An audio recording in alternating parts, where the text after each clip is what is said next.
Okay, we're out of the gate, up front here. I love Film Masters. Film Masters is this newish company that is taking all these movies that were public domain, that is films that fell out of copyright or were never appropriately copywritten, and for decades have been released by everybody who could get their hands on a copy, however terrible that copy was, and would release them. Film Masters is saying, yes, I know you've probably owned these films 100 times in every format, but guess what? They're going to look good this time. And we're actually going to treat these things with respect this time. From Film Masters is a new Blu-ray 2-disc set of Boris Karloff and Jack Nicholson in The Terror from 1963, and Jonathan Haze and Jack Nicholson and Dick Miller in the original The Little Shop of Horrors from 1960. And these releases make me so excited. This might be a long one here. So what is The Terror about? It is about 79 minutes. No, it's about Jack Nicholson is this Napoleonic soldier who's riding, dehydrated and tuckered out, and riding on a horse along a beach, and he sees this vision of a woman, and he tries to follow her, and she seems to disappear, and he goes to this old, I'm not going to tell you the whole story, he goes to this old lady's shack in the woods, this old lady and her mute son or cohabiter or whatever, and they say, oh yes, that girl, you'll find her at the castle on the hill with the Baron. So it goes up to the castle. The Baron would be Boris Karloff, and that thus begins this long journey of Nicholson trying to find out what the deal is with this girl and what the secret of the Baron is, and the Baron not wanting to tell him the secret. And it's an old dark house movie, very much inspired by the Poe films that Corman had been making for AIP around this time. These are both Film Group productions, which was Gene and Roger Corman's company, even though this was released by AIP. So it's an old dark house movie, old dark castle movie. It's got the standards for the Poe films. It's got that shot of the castle looking up at the lightning. It's got the shot of the lightning. It's got the shot of the waves crashing on the rocks that are in all those movies, and the monkey episode or two. And it feels just like one of those Poe films. The story behind the movie is actually kind of more interesting than the movie itself. Originally, this film was shot because Boris Karloff owed Corman 2 more days of shooting because The Raven wrapped up early, so they had the sets from The Raven, and Corman shot some stuff and had a rough story, and then he kind of handed the film off to various other people who were working with him, names like Jack Hale, Monty Hellman, Jack Hill, Francis Ford Coppola, Jack Nicholson. They all directed bits of The Terror here and there as time went on. I guess it was like a 9-month thing. Over time, when people had time, they shot a little bit more on The Terror. Like, they shot everything they needed to shoot real fast with Karloff, but then the other guys were just kind of hanging around. So it's a little bit of a hodgepodge film. It doesn't always make complete sense, but it's a great late night, Saturday afternoon, or late night in the dark movie. It's a movie I've always enjoyed. Probably never more than this, because it's never looked that good. It looks fantastic, or as good as it's going to look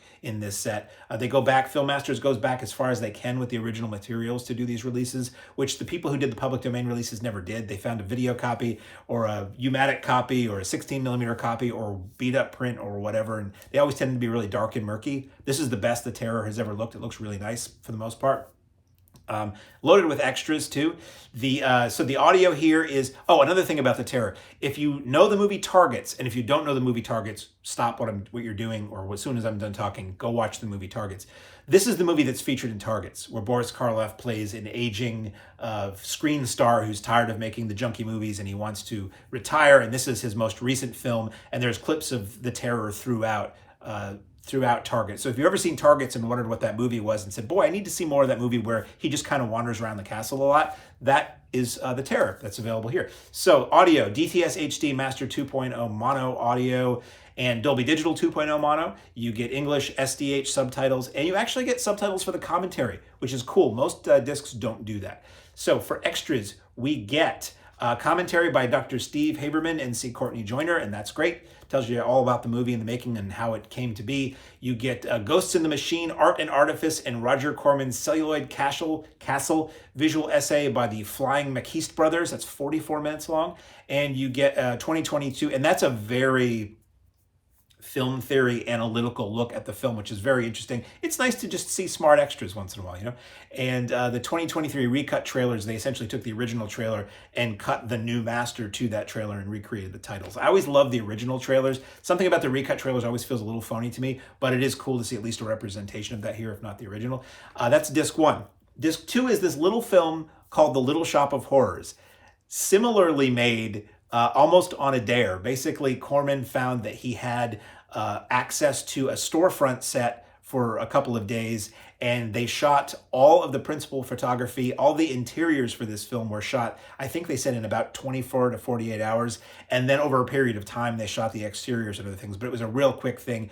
It was basically screenwriter Charles Griffith and Corman going from bar to bar in whatever area of LA they were living, coming up with this story. At one point, this is from the extras, at one point they go to a bar and Sally, a pre-fame, pre-acting Sally Kellerman is the waitress there, and she sits down with them and helps them come up with the rest of the story. So Corman was never above collaboration, which is really cool. So what is The Little Shop of Horrors? You probably obviously know the musical version with Rick Moranis and Ellen Greene and all that, the Frank Oz version. This is what started it all. It's this little 73-minute black and white film.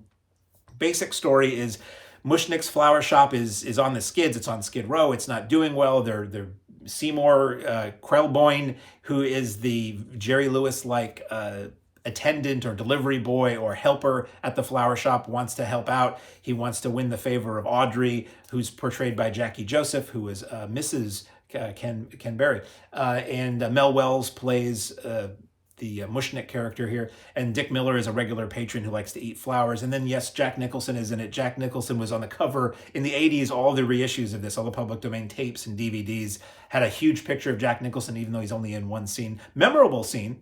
It's the same character that Bill Murray would go on to play in the version in '86, but Jack Nicholson is in this for one scene, so don't get excited that you're watching a Jack Nicholson movie. Nicely, Film Masters doesn't do that. So Krelboyne wants to help save the flower shop, and he's got a flower at home he's been working on that he thinks might be the savior, and it turns out to be a blood and flesh eating plant. And with every drop of blood, it gets bigger, and with every bit of flesh, it gets bigger. And how do you do? It causes all this success for the shop, but he has to kill people for that success. So it's just a fun black comedy, what they used to call a sick comedy. If you like A Bucket of Blood, the Corman Dick Miller film, this is very similar in tone and style to that. This also has the DTS HD Master 2.0 mono audio and Dolby Digital 2.0 mono audio. It's got the English SDH subtitles and the subtitles for the commentary. So what's on the extras here? We get a commentary by Justin Humphries, he wrote the Dr. Phibes Companion and some other books about old film and TV, or old film at least. And Jonathan Haze, the star of the film.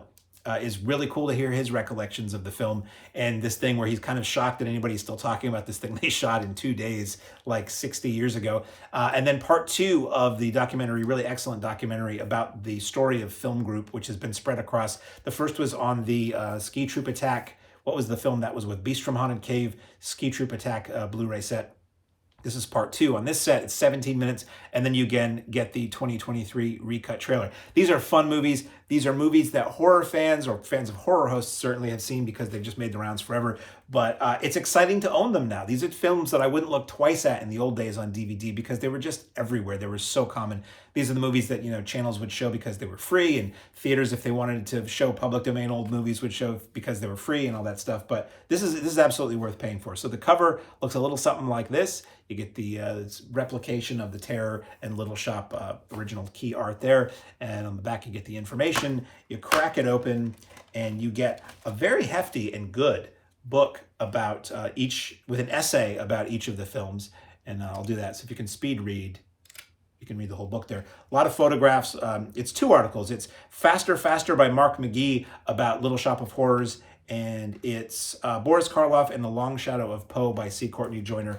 It's a good read. And then you've got the each film on their own discs, which I greatly appreciate. Thank you for the bitrate, Film Masters, because in the old days, these 2 films were often crammed together on one DVD, not even necessarily a dual layer DVD, and they just didn't look very good. So now these movies look good. So available now from Film Masters on Blu-ray, highly recommended. I think they have mine on DVD too, is The Terror from 1963 and 1960's original The Little Shop of Horrors.